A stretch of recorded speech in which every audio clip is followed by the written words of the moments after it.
Doncic across the timeline is going to burn some clock here. The shot clock is now down to 10. There's 40 seconds left to go in game 3. Gafford, the high screen. Luka with it. Left-handed dribble to the elbow. Down the lane. Lobs it up. Gafford throws it down with the right hand. And the Mavericks may have just gone up 3-0 in this best-of-7 Western Conference Finals.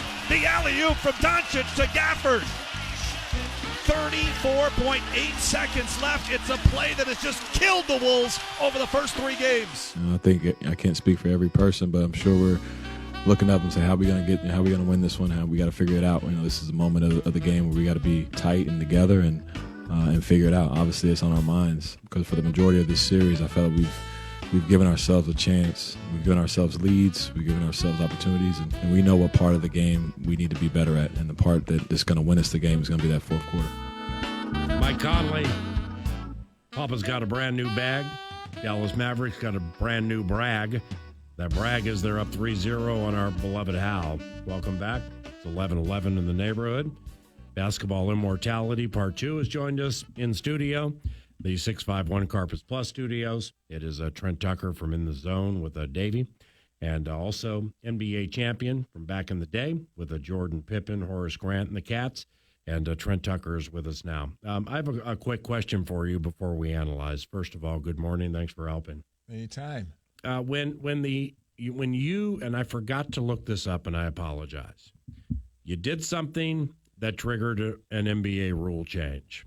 So to make it so that I think 0.3 is like the latest you can get a shot off, something like that. That's true. So so your basketball immortality because you got a ring, and your longevity. Golden Gophers, Flint, Michigan, go crazy. But you're also basketball immortality because you led to a rule change. But I can't exactly remember what happened. What happened? 1990 MLK Day. Matinee game at Madison Square Garden. Matinee game MLK Day, which means Nordo probably forgot to set his fantasy lineup. But anyway, go ahead. Okay. Knicks against the Bulls. I'm with the Knicks at that time. And that was the first year they had gone to tenths of seconds on the game clock and the shot clock. Okay. To tenths of seconds. Tenths of seconds. Got it. And the Bulls knocked the ball out of bounds, and there was 1/10 of a second left. Ooh. Okay. So we called timeout. Yeah. And we were going to run a play for Patrick Ewing. And he was going to fake up as if he was going to receive the ball and then go to the front of the rim, for a lob pass. Mm-hmm. I was supposed to be a decoy to go from the left side of the floor out to the right side to drag Michael Jordan with me to open up the backside for the lob. Michael Jordan, being the smart player that he was at that time, read the play. So he took the lob pass away. Oh. So I just improvised and kept going along the baseline up the sideline. With 0.1 to go in the game. Knowing that Mark Jackson was up against a 5-second count. So as I went up the sideline and went in front of him, he just gave me a pass, and I turned and shot the ball as quickly as I could. And when the ball left my hand, Scottie Pippen's hand met my hand at the same time. Oh, wow. And the ball I got it off that quick. And the ball was in the air, it felt like for an eternity. And I said, it's online, but do I have enough? Right. And when the horn went off, I looked at Ronnie Nunn, who was the lead official at that time. Yeah. I saw the hand go up. Yeah. And I said, well, he's going to count the shot. And then I said, if the ball has enough, we may have a chance to win this game. And on that day, we won a game with 1/10 of a second left. Okay. Was there was no replay, right? There was no replay. No replay. We're not going to Secaucus. No, but no replay. There's no way anybody can get any form of jump shot off in 0.1. And so Nunn blew it, but he was a good ref. Whatever. It was home court advantage. Home court advantage? Yeah. Clock operator guy. Because by the time the ball was in the air, the horn went off. And it changed the rule, though. So I could see Phil Jackson right now screaming, no way, no way, no way. So I had to meet with David Stern. Oh, geez. The past commissioner. Did he call you old head? He didn't call me old head that day. And I had to meet with him. He said, well, Trent, the shot should have not counted. And you're like, duh. And I said, well, with all due respect, Mr. Commissioner, I beg to differ. Ooh. And he said, why is that? I said, because the reason you and I are having this conversation, you saw a man make a shot in the 10th of a second. I always love that one. So it went to .3.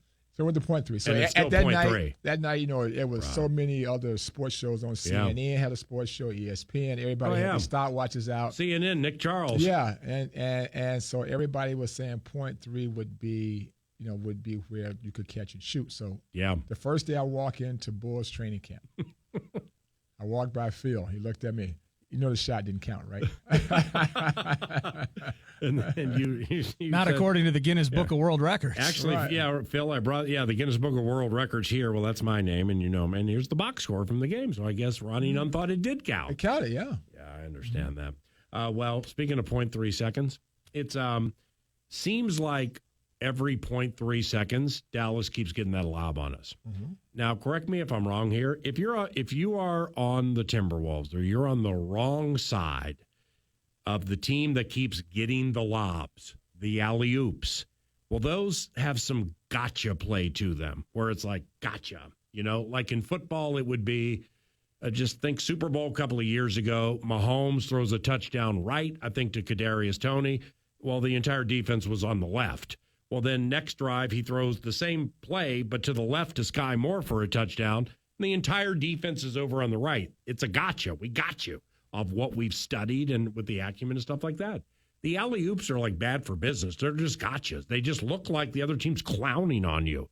And we've just faced so many of those in this series, man. How come we can't stop that lob?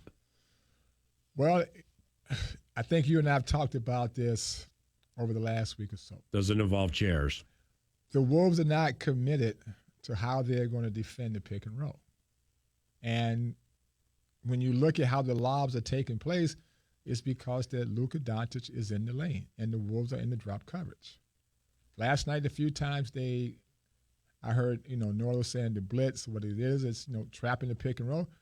A few times when they came with a hard trap, Luka threw the ball away.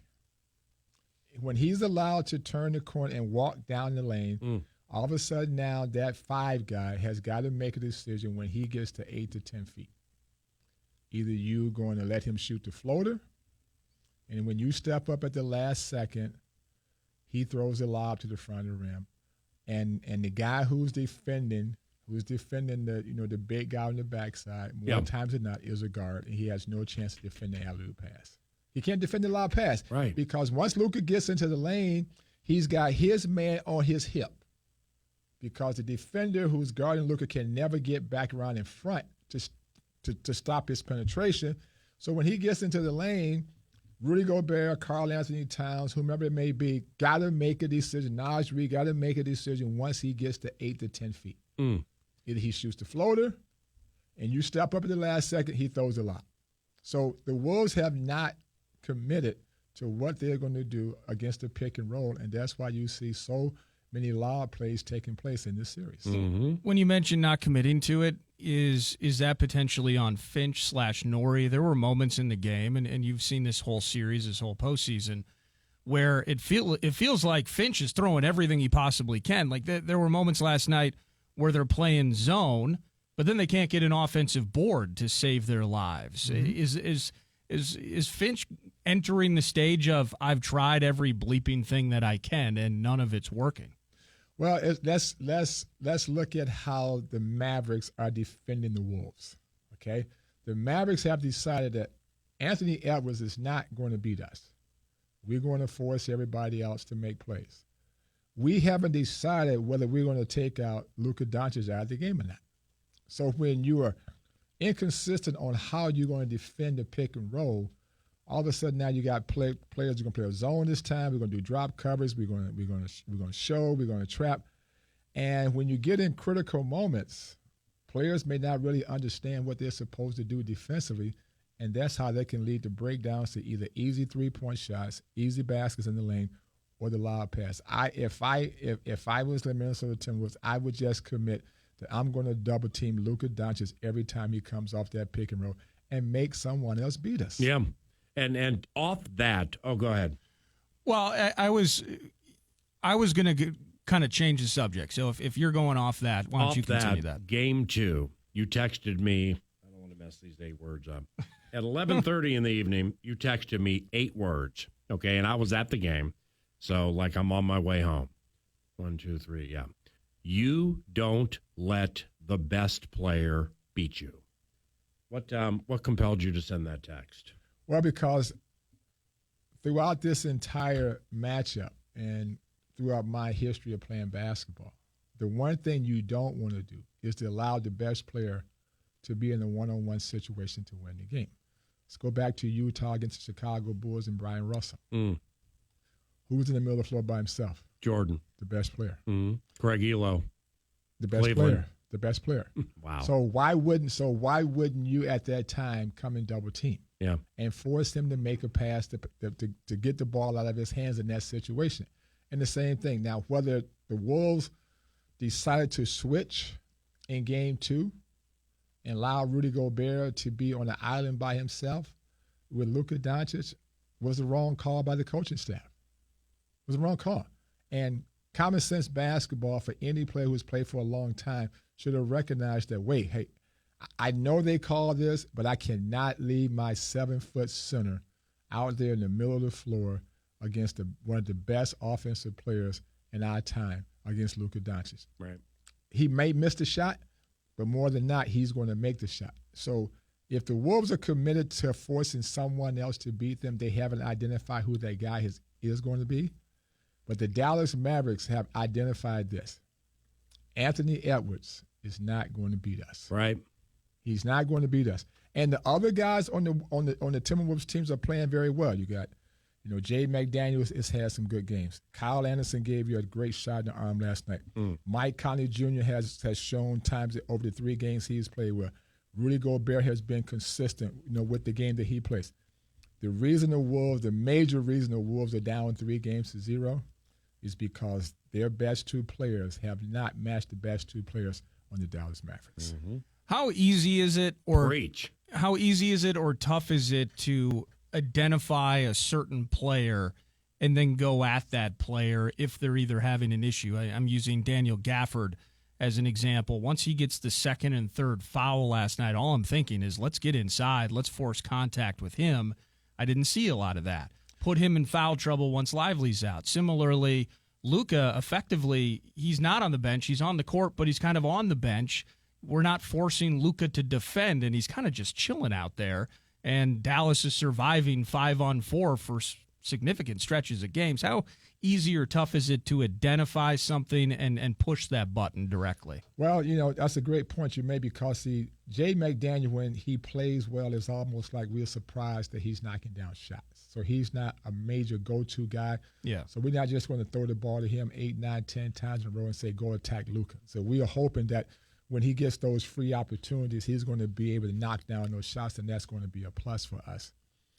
Karl-Anthony Towns is the only guy, that if you had to put him at center to attack Gafford in a situation like that, would be the go-to guy. But he's floating outside taking 3-point shots. The times he went to the basket last night, he was very successful, but he wants to stay away from the hoop. And if Karl-Anthony Towns can find his outside shot, that's going to help us tremendously. But I think in this matchup, in this series, for him to open up to outside guys, he's going to have to become a better inside player, and I just don't know if we have time enough to get him down there. Right. And I bit into that into Friday, where I'm like trying to think, what can be new here? Okay, so Carl is, the dream shake's not going to bust out if you put him down on the block, claps his hand and says, let's go. So I understand that.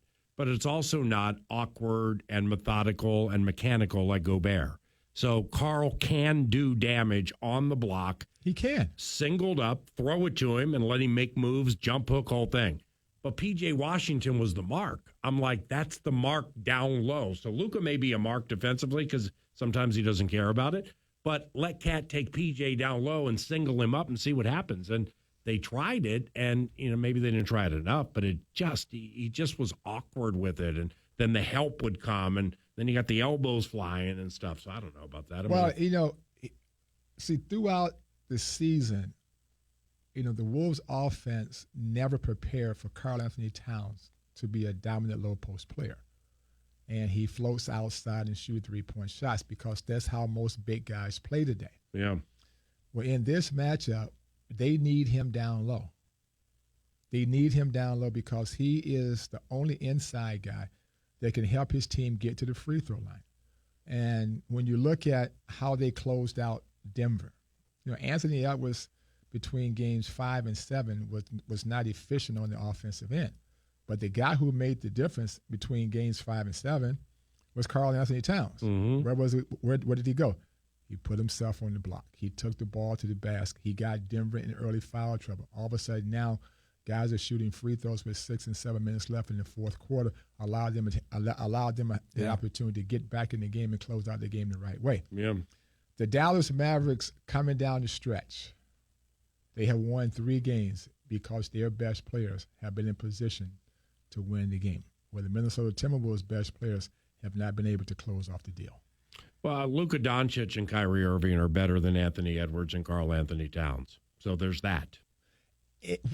Yeah. I mean, they're just better players. But how if there might be better one-on-one players at the things that they do, but in terms of overall talent based on the positions that they play, Karl Anthony Towns should be an equal based on where he plays, that if he goes down low. Now, if he stays outside and wants to shoot a three-point shot, well, you're going to give that huge advantage to the Dallas Mavericks. So at the end of the game, identify the one guy that you say he has to beat us. I don't care how many jump shots Jones Jr. make in the first quarter.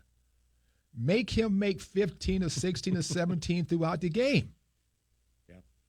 Don't let Luka and Kyrie be the difference maker, because over the first 3 games, the Wolves have been in control. At some point in time in the fourth quarter, the Wolves have been in ahead of the Dallas Mavericks. Oh, yeah. They've led every game in the final 5 minutes. So which 2 guys have made the difference for the Dallas Mavericks? Luka, Kyrie. There you go. Yeah. So why are we letting the best players beat us every single time coming down the stretch? Right. With Anthony Edwards, can you just look at this thing in totality and just say, here's a thing that he's going to learn from it? I heard Finch, maybe it was after game 2, that Anthony's got to make better decisions in moments. You've seen the fourth quarter turnovers, wouldn't dribble his way out of that eventual tie-up last night. That was kind of frustrating in a big spot, needed that possession.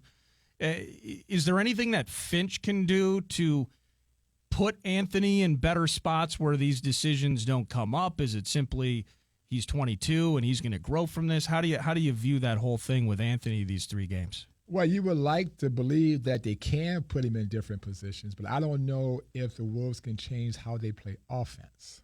And I just don't know if they have another offensive plan to go to.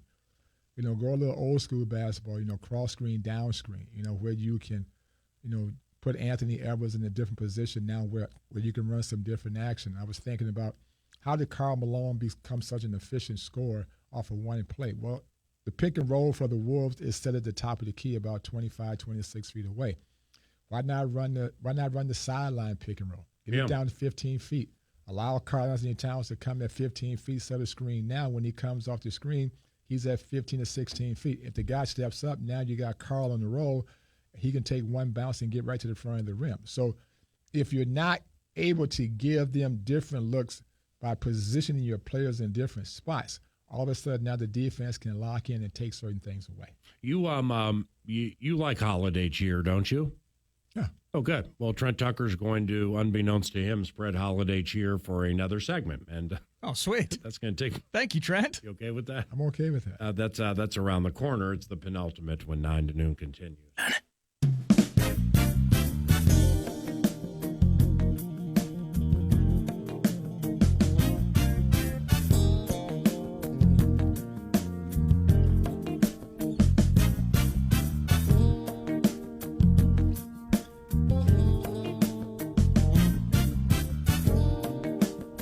Out, we were going to be aggressive on those 2 guys. They threw the ball around. They made a lot of great plays, and then all the other guys started throwing in threes. So, it's been tough for us to try to navigate that. We're kind of been picking our poison here a little bit. So, and at times in the game, you got to do different things.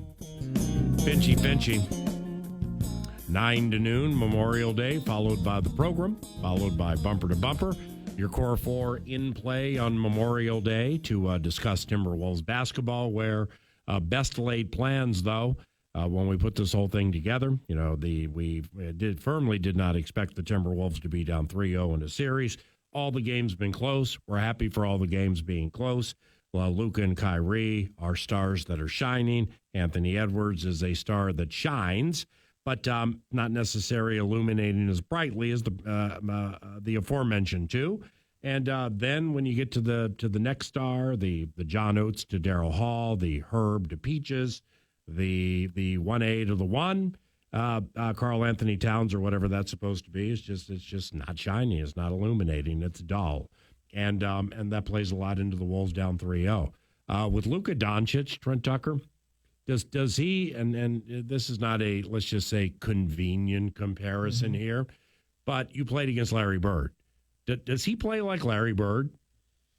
I mean, with the subtle nature of the dribbling, he's cold-blooded, he's ruthless, so was Bird. Yeah, I think they do it in different ways. Yeah. Larry was more of a true small forward that played inside. He could pop outside and knock down the three-point shot. But Luka uses the bounce more to make his offense work. Mm-hmm. And so I think they are different in the way how they make their offensive games work. But the comparison for sure is there. Now, Game 4, you ever been down 3-0? I've never been down 3-0, but I have been down 2-0. Okay. And 3 out of 5. And back in 1990. The Boston Celtics blow us out in the You're with the Knicks. I'm with the Knicks in the first 2 games in Boston Garden. Mm-hmm. So we go home to Madison Square Garden with no chance to win. The Garden is it's 3/4 full. They're not really cheering, but they're just there. And all of a sudden, at the end of the game, they thought the Knicks going to be swept out of the playoffs. And Kenny Walker, of all people, slam dunk. Skywalker, Kentucky, slam dunk champion. Knocks down a 3-point shot with the shot clock running down to put us up by 5, and we win that game. Oh, wow. We win the next game by 20. At Boston? No, 2-2-1. So now we got to go back to Boston for Game 5. Yeah. And we beat the Boston Sox in the Game 5. Oh, wow.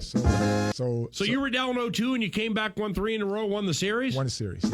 Did you hear that, Nordo? Now, granted, it's not a 4 out of 7. It's not an 0-154. Right. And we're also not at home, like the Mets. But still. And 6 other factors that might not work in this incarnation. But 3 consecutive wins happened.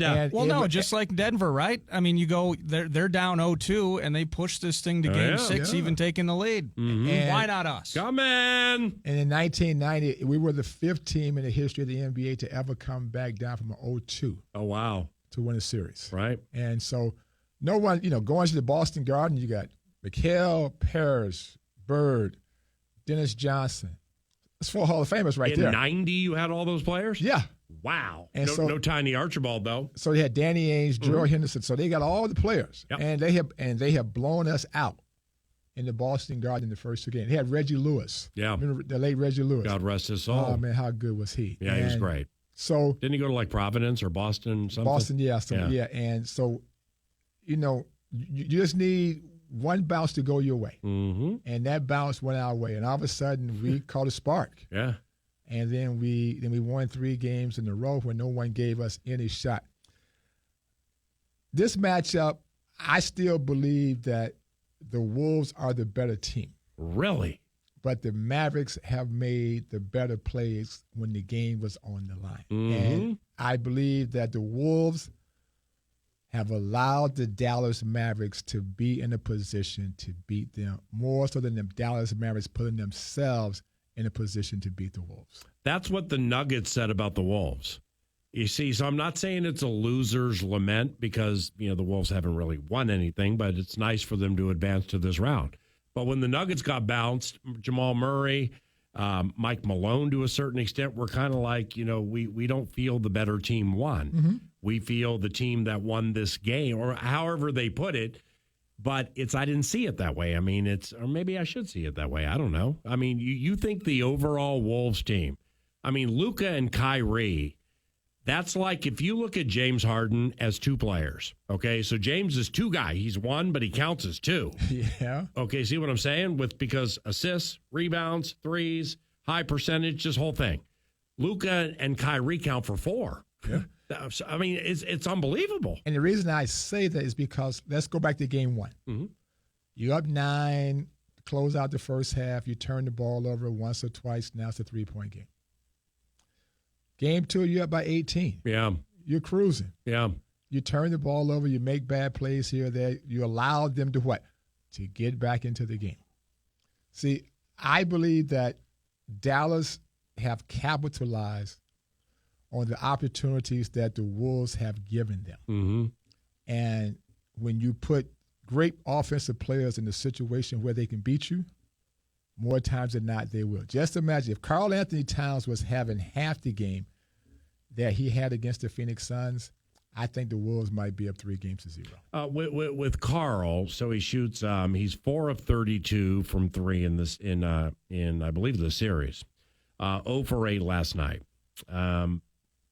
But when he kept, so he stayed in the game. So he got yanked on Friday, got pulled on Friday, lacked confidence, bench set or whatever. But he kept him. They kept him in this game and kept letting him shoot, and I was cool with that because Karl working out as a 1A, it may never happen. It's had moments, but this series it is not happening as the Pippen to the Jordan of this team. But that doesn't mean you don't let him shoot. I mean, correct me if I'm wrong here. You're one of the great shooters in the history of the NBA. You just got to let him shoot through it, right? Or am I wrong? Well, you got to let him play through it. But all of a sudden now as a head coach, you got to help him find a way to play through it. So you have to change up some things. If the outside shot is not going and we're losing close basketball games, so how can I get him in a better position now to help us win these close basketball games? Put him on the block. You got to have a play here or there that can put him in a position where he can find his offensive rhythm. Because I know when the outside shot goes and you really can't find the space and the rhythm and the time to knock those shots down, this thing is going to snowball and go south very quickly.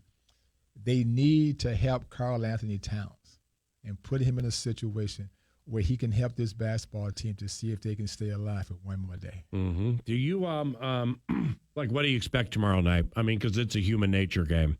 I think it's a 50-50 situation. Yeah. Mm-hmm. But when I say human nature game, it's like if you give those who are beaten and they're beaten down and it's nobody's ever come back from 0-3. Right. Well, you give them reason to look at the offseason, they generally take it, and then that's how you lose by 20 or 30. We ain't going to have one of those, right? I believe we will not have one of those. I hope not. Because I think this team still believes that they are good enough to beat the Dallas Mavericks. But can they correct the mistakes that has allowed the Dallas Mavericks to be in a situation to win? A few years ago, 10, 15 years ago, no one gave the Boston Red Sox a chance to beat the New York Yankees when they was down 3-0. 20 years ago. Big Papi, though. But the Yankees go into the ninth inning with the greatest closer ever in the history of the game. Enter Rivera, Sandman. And Rivera. And they lost game 4. And the Yankees never recovered. Yeah. So we need Here they come. a big Papi moment. Here they come. Yeah, we need Karl Anthony Towns to Papi a few shots. To have a big Papi moment. Big Kitty needs to be Big Papi. All right, brother. I appreciate you coming by. Anytime, man. Boys got any hockey stuff today, or do they get the holiday off? You get the holiday off. Yes, good. That's good. Yeah. Rest, absence makes the heart But you grow know fonder. what? But they will It's find going to be loud around the house, but that's okay. No, they will find a place to go shoot hockey pucks, though. What, like ice? They'll Yeah. find ice, or they'll do it with like some shooting just place. outside, yeah. They'll find Give something. them a day off, man. I'm trying to, but they don't want a day off. I mean, why you got to treat them like the inner workings of Michael Jordan and what goes into greatness? Oh, wait, you do, and that's probably shooting hockey pucks on holidays, Yeah, right? They probably think about some 14-year-old in Canada who's not taking a day off. Oh, geez. Hopefully it's not on the internet. All right, you're my man. See ya. All right. I love you, bud. That's Double T, Trent Tucker. Nice enough to come in on this holiday to discuss this Timberwolves team's down 0-3.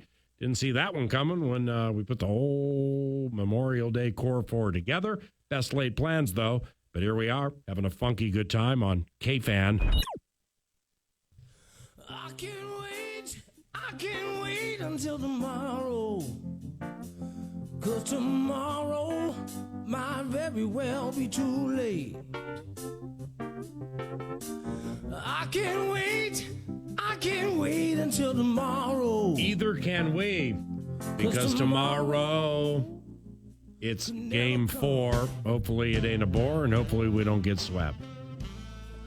And we got one in it. We got one in us, don't you think? I certainly hope so. I mean, Wednesday, it's I've played this role before, and I'm quite comfortable with it because it's routine, it's habit. You know, when pro sports teams in this market get to like this level or the level before that, it's Wednesday. What song you believe you're going to be opening 9 to noon with on Wednesday? Ooh. I mean, you don't have to say the low-hanging obvious answer. Well, it's going to be, the low-hanging answer is One Last Cry by Brian McKnight. I always love that one. Yeah, I mean, it's about an 80%er. But the 20%. What's the 20%? The 20%. Babies? I'm feeling, no, because we won't be on our feet again. Wow, great point. Staying alive. But we're staying alive. Staying alive. We're staying alive. Staying alive. And I want to be able to play. Yeah, staying alive. As part of the Staying Alive montage. You know what I want to play? What? I want to play, and I got to work with Cal and everybody associated with the Wolves, because if they win tomorrow night, I want to play Karl Anthony Towns, not triples, and ones. That's what I want. I want to play. Those are the highlights that I would prefer. What are you talking about? No, I tomorrow night, if this team's going to win. Oh, you're calling. Oh, so you're doing the well-timed. Do it tomorrow night. Put it on social media for everybody to see what you're talking about right now. Yeah. Like I did last night, 10 minutes before the game, sitting in my backyard with a little. You saw it. You watched the 23-second video. I got my little cat, Jack, running around the backyard, jumping at bugs, pouncing on bugs. So I'm like, I'm going to go ahead and put this on Twitter. And I show, hey, there's Jackie pouncing on everything. And then I smoothly come over and I'm like, just like our cat needs to do tonight for these guys, the How. Ooh. So come on, they were begging to be blown out in game 2. Then give them what they want. Blow them out. And Cat, well, we didn't blow anybody out. No, we did not. Cat came up terrible. Jack jumped the fence. It's gone. Can't find him. Just kidding. So that's swimming in Lindsay Whalen's moat right now. Well, the timing aspect of it. I'm saying with whatever you're getting at here with the Staying Alive montage and Cal Soderquist and Karl Anthony Towns and ones, I don't know what you're getting at, but I hope we get there, but proclaim it right before the game. Yeah. So therefore you can face the slings and arrows of the outrageous negatives like all of us. I know everybody's down right now, and every right to be so. Mm-hmm. You can't tell me, as good as Luka and Kyrie are, our squad was pretty good for a very extended period of time as well. And has been pretty good for extended periods of time in this series. That is correct. So you can't tell me that they're just going to lay down. Is it that easy? Is it that easy that it's over? And Karl Anthony Towns, how quickly he has gone from vindication to vilification over the course of 3, and a guy that got us to the Western Conference Final, and now he's public enemy number 1. Yeah. I need one out of you, Kitty. I need one out of you, and it's got to happen tomorrow night. Yep. And it's you playing like you're 7 feet tall. Yep. It's you playing with the ball handling skills that made you the top pick in the draft. Preach it. And going maybe back to, as you mentioned, playing in the low post and playing, which was a big part of his game earlier in his career. Finding a way. The good ones find ways. And I'm putting that on Karl tomorrow night, so that Wednesday morning, love it. I'm playing "Staying Alive" by the Bee Gees or "Cat Scratch Fever." Oh, I mean, if it's Cat in the and ones, and he's the identity of the game, it's Cat Scratch Fever. Well, I'm going to have to reevaluate things based on how tomorrow night goes, and depending upon how many highlights are at my fingertips come Wednesday morning. And finally, it was apparent last night. The cornfields officially has met the concrete jungle, okay? Yeah. Middling market, big market. I mean, you got Travis Kelce, Patrick Mahomes, and his wife courtside going nuts for the Dallas Mavericks, and we're up here courtside with Craig Kilborn. I always love that one. We're doing the best we can, but cornfields meeting concrete jungle as kind of a... It's kind of playing itself out. All right, well, hopefully Wednesday, yours truly is not Paul Bearer. I think Darnell Mooney was at a game. Hopefully yours truly is not Paul Bearer for for the open of the show Wednesday, and it's not funeral for a friend, but if it is, it is, and we will howl tomorrow evening. I'm Paul Allen. Thank you for listening to 9 to Noon, and it's Memorial Day, and here comes Big Daddy Khan. Oh, Big Daddy Khan playing at the Myth tonight at 9 o'clock after Cool Mo D. He's here to put a wrap on the show. And thank you to Casey's for sponsoring the 9 to Noon show. Wraps, food and fuel with rewards, the elite pizza, get all of it. Maybe doggy treats for Lenny at Casey's. All the chickens now coming home to roost. We were super thankful for the seasonal boost. A couple decades of loathing and waiting, sifting through the remains, needed carbon dating. It's frustrating the way this thing is going. Carl's disappearing act, quite a sad showing. Who could have expected that? Nobody knowing. Mungo Jerry couldn't save this with his big jug blowing. With that said, hey, why not us? I'm sure I get it. The engine's sputtering on the bandwagon bus. This ain't program password. The Wolves aren't muss. And Anthony woke up yesterday, so that's a plus. And either way, it's been a really awesome talker. Heavy on the drama. You needed beta blockers. If it ends tomorrow, major bummer. Enter the trade cat demands. You'll hear it all summer. L.